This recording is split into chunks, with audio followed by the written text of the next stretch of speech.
أصدقائي السلام عليكم ورحمة الله. النهاردة هنتكلم عن هواية راجت وانتشرت في جميع أنحاء العالم بشكل ملحوظ بدءا من الستينات، واستمرت حتى تم اختراع وسائل الاتصال الحديثة من فيسبوك وخلافه. وهي هواية عصرها بابا وجده في شبابهم. عرفت في الدول العربية باسم هواة التعارف أو هواة المراسلة، وعرفت في الدول الأوروبية باسم بن فريندز أو بن بال، أي أصدقاء القلم. كان يتم من خلالها التواصل بين الشباب في جميع أنحاء العالم من خلال الرسائل البريدية التي تحمل الكثير من الود، وتكونت من خلالها صداقات قوية استمرت لسنوات طويلة. وزي ما قلت بأن التواصل كان يتم عبر الرسائل البريدية المكتوبة، حيث كانت الرسائل الوسيلة الوحيدة المتاحة، وكان البريد هو نافذة جيلنا للتواصل مع العالم الخارجي، سواء في حدود البلد الواحدة أو خارج حدود البلاد. وقد كنا ننتظر تلقي الرسائل بلهفة شديدة، وتنتابنا حالة من الفرحة والسعادة عند رؤية ساعي البريد حاملا خطابات من أصدقائنا الذين كنا نراسلهم من بلاد أخرى حول العالم. كانت أدوات تلك الهواية بسيطة ومحدودة للغاية، فهي عبارة عن مجموعة أظرف وطوابع بريد وأقلام وأوراق.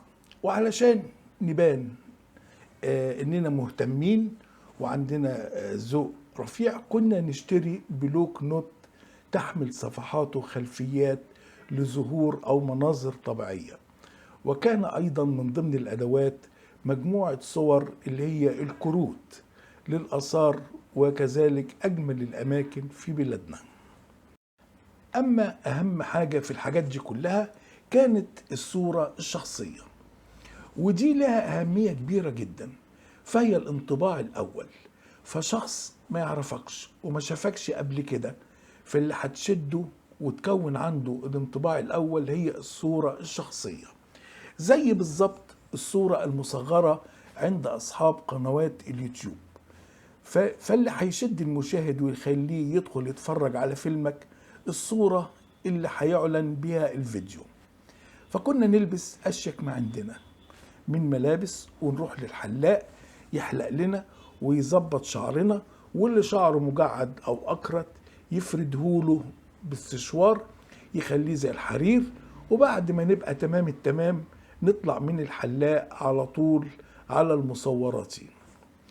طبعا الصور في ذلك الوقت كانت أبيض واسود، ونطلب منه انه يصورنا صور تعكس الكياسة والرزانة والابتسامة الهادئة الواثقة، وتعبر عن عمق التفكير وكأنها صورة أكبر عالم في زمانه.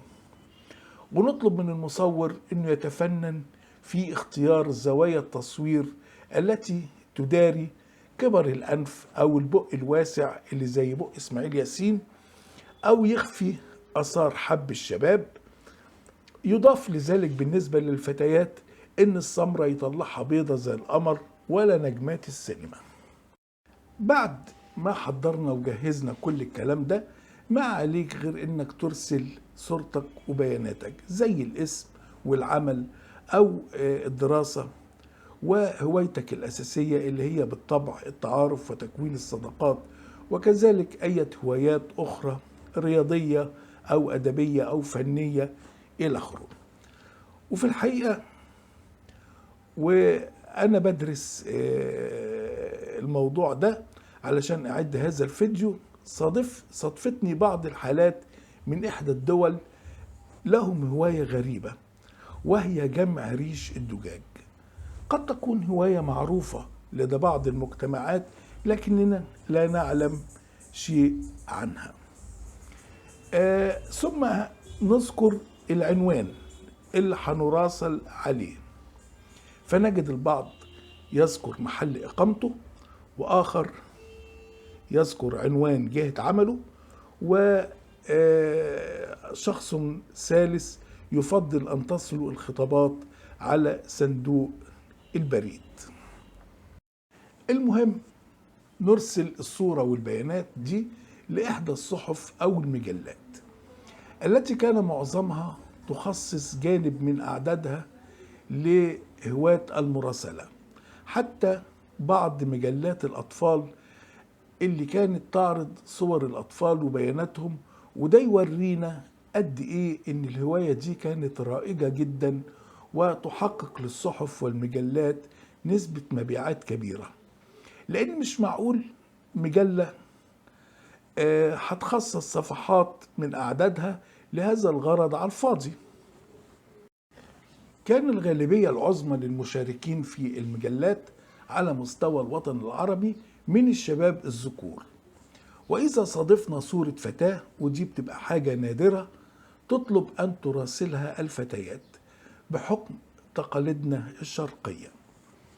أحيانا تكون لنا رغبة لتكوين صداقات مع شباب من المجتمعات الغربية والأوروبية، فكنا نشتري المجلات الأجنبية، ودي بيكون فيها المجال أوسع خاصة في مراسلة الفتيات، حيث لا توجد مشكلة أو غضاضة عندهم في هذا الشأن.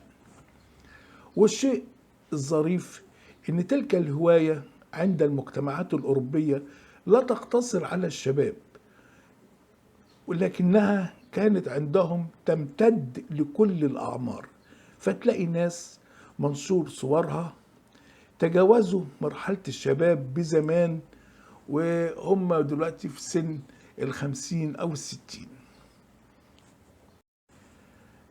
كانت هناك وسائل كثيرة أخرى بشأن هواة المراسلة غير الجرايد والمجلات، فبعض الدول كانت تصدر دليلا لهواة المراسلة، كما كانت هناك هيئات أو شركات عالمية للمراسلات يتم التواصل معها ومخاطبتها مقابل اشتراك رمزي تحدد لهم المواصفات اللي انت عايزها في الصديق ومن أي دولة، ووفقا لتلك المواصفات يقوم بترشيح الأصدقاء لك.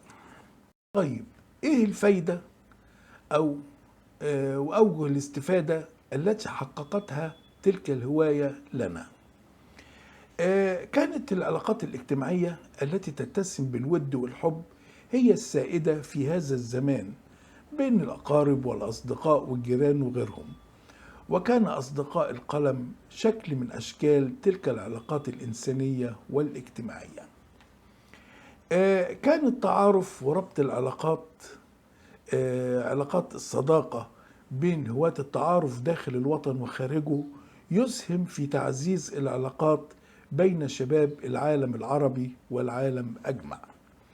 كما أفادتنا كثيرا تلك الهواية في تحسين قدرتنا على الكتابة وتحرير الرسائل، وفي البداية كنا نستعين ببعض الكتب التي انتشرت في تلك الفترة التي تعلم كيفية كتابة الرسائل، تشتمل على نماذج مختلفة من هذه الرسائل نختار منها ما نشاء، لكن مع الوقت أصبحنا محترفين لا نحتاج لتلك الكتب.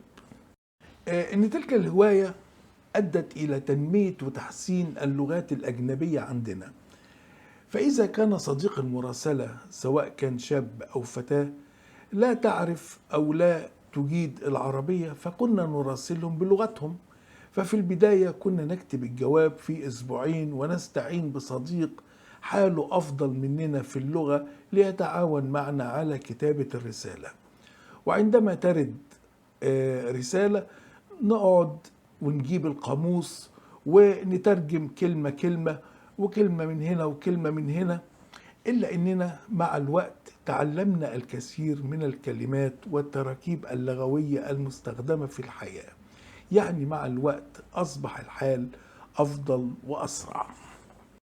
كانت هوايتنا في سنوات الشباب مشحونة بحب القراءة والاطلاع وتعزيز وتنمية معلوماتنا بما يتوافر لدينا من إمكانيات مادية ووسائل بسيطة، فكنا نعتمد على ما تحمله الرسائل من معلومات عن الدول الأخرى وعاداتها وتقاليدها ومناسباتها واحتفالاتها، وكذلك ما تحمله من صور لأبرز وأهم الآثار والأماكن التاريخية والسياحية والمناظر الطبيعية لبلادهم وأبرز الشخصيات الفنية والتاريخية إلى آخره.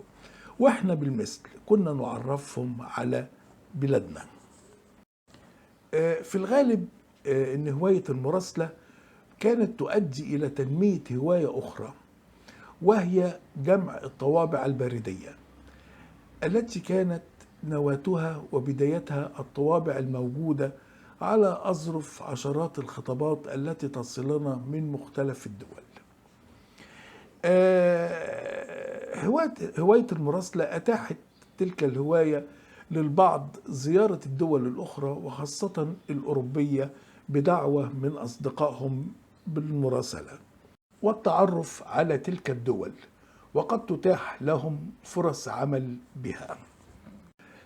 في بعض الأحيان من خلال تبادل الرسائل بين الشباب والفتيات الأوروبيات تتكون ألفة وحب بينهم، فتطلب منه القدوم إلى بلادها والتعرف على أهلها ومقابلتها وجها لوجه بعد الصداقة والتعارف عن طريق المراسلة.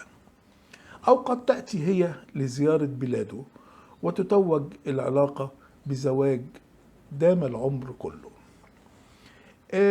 اليوم باتت هذه الهواية متطورة جدا عبر مواقع التواصل الاجتماعي، وعلى الأخص الفيسبوك وغيره من المواقع الذين تصل إليك دعوتهم بطلب الصداقة.